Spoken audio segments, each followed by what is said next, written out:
నంద్యాల జిల్లా నందికొట్కూరులో ఏర్పాటు చేసిన శ్రీ శక్తి పథకం కార్యక్రమానికి మహిళలు భారీ సంఖ్యలో హాజరయ్యారు. రాష్ట్రంలో ఉచిత బస్సు పథకాన్ని చంద్రబాబు నాయుడు ప్రారంభించినందుకు కృతజ్ఞతగా స్త్రీ శక్తి సభ ఏర్పాటు చేశారు. ఇందులో మహిళలు పెద్ద ఎత్తున పాల్గొని సీఎం చంద్రబాబు నాయుడు చిత్రపటానికి పాలాభిషేకం చేశారు.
చాలా సైలెంట్ ఉన్నాను.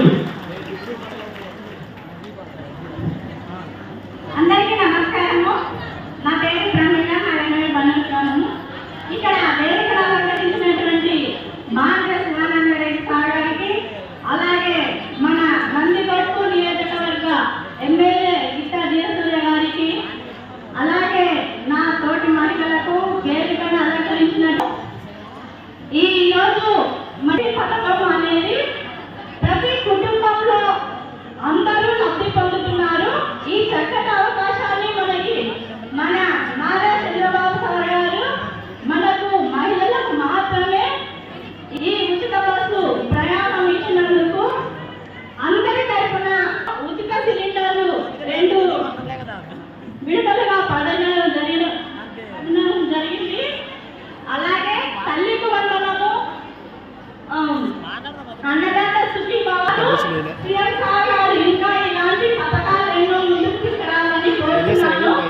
అలాగే గతంలో మన గ్రూపులు ఈ రోజు ఇక్కడ ఉండడానికి ముఖ్య కారణము మన చంద్రబాబు నాయుడు గారే. కావున ఆయనకు ప్రత్యేక మార్గదర్శకత్వం కృతజ్ఞతలు తెలుపుకుంటున్నాను సార్. అందరికి ఇచ్చిన అని చెప్పాడు. కానీ అలా కాదు. ఈ రోజు చూసుకున్నట్లయితే తల్లికి వందనం ద్వారా బాగుపడింది పేద పరుగు బలహీన వర్గాలు మైనార్టీసే ఎక్కువ అని చెప్పేసి ఈ సందర్భంగా నేను గంటపదంగా చెప్పగలను. ఎందుకంటే ప్రతి కుటుంబంలో పనికి వెళ్ళేటువంటి పిల్లలకు చాలా మంది కూడా ఈరోజు అకౌంట్లలో డబ్బులు ఉన్నాయి.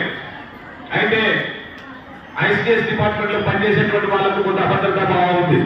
ఎందుకంటే టీచర్లకు మా పిల్లలకు పడలేదనేది కొంత అభద్రతా భావం ఉంది. కానీ ఈ రోజు ఐసిడిఎస్ డిపార్ట్మెంట్ కూడా మన ముఖ్యమంత్రి గారు వచ్చిన తర్వాత వాళ్ళకు గ్రాడ్యుటీ ఇచ్చి వారిని ఆదుకోవడం జరుగుతుంది. అంటే వారికి ఉద్యోగ భద్రత కల్పించి ఎవరైనా కానీ ఆ రిటైర్ అయిన